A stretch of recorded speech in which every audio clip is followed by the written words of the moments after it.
Fault tolerance. Fault tolerance is the main characteristics of cloud computing. The cloud vendors always to make sure that there is no fault tolerance in their architectures or in their vendor.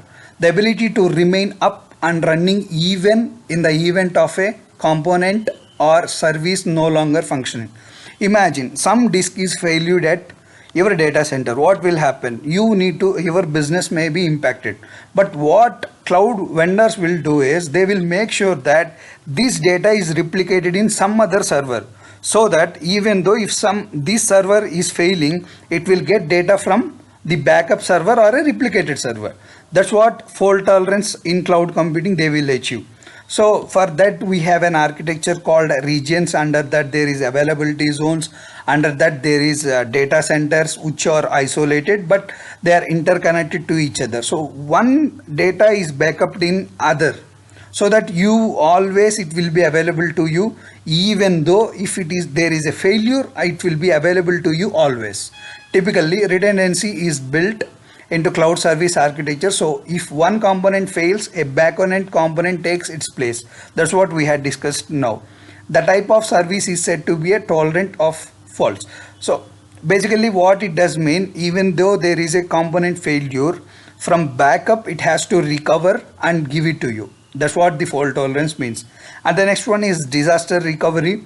The ability to recover from the event which has taken down a cloud service. And cloud service disaster can happen very quickly with automation and service being readily available to use. What does it mean is, even though if one data center whole data center failed, but it will get recovered by using other data center. That's what it was architectured. So if you see, there is one component called availability zones. In availability zones we have 3 or more data centers. So even if one data center at one place it failed, it will always make sure that it will get data from the other data center. That's what the disaster recovery means. So the next one will be the global reach.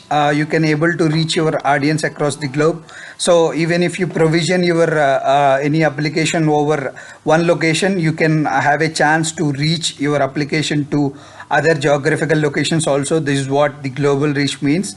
So there is certain architecture, global infrastructure, like they have a regions and they have an edge locations and they have an content delivery network. By making use of those services, they will make sure that your application is available in all the geographical locations. That's what the global reach means. And the customer latency capabilities, which is nothing but they will deploy all the resource very near to your geographical location, so that whenever you want to access particular application, the latency is very less. So if customer are experiencing slowness with a particular cloud service, they are said to experience some latency. This is what latency means. Whenever you are trying to access an application, you may feel some slowness in the application, and sometimes the server will be also out. This many times will happen. So even though there is modern fiber optics are fast, it can take some time for a service to reach the customer actions. If the services is not local to customer, cloud service have a ability to deploy that resource in a data centers around the globe, thus addressing customer latency issues are low. So like whenever they are using the content delivery network or an edge locations or some other cloud front like this, there are certain services. If they are using this type of service, and make sure that the latency is very low. So that whenever customer want to access it, he can easily access it. Very fast. So when we go to Azure services or AWS services, you will come to know what is this latency means.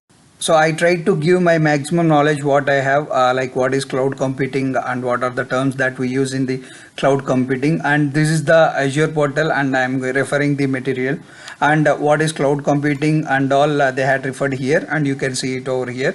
And what are the benefits of cloud computing, what are the types of cloud computing, various cloud services that are available, that all information will be available. I will keep this URL in the description so that you can refer. And the terms that we had used, like what is elasticity, what is scalability, and all those terms that will be available over here. and you can refer this also. I will keep both URLs in the description section.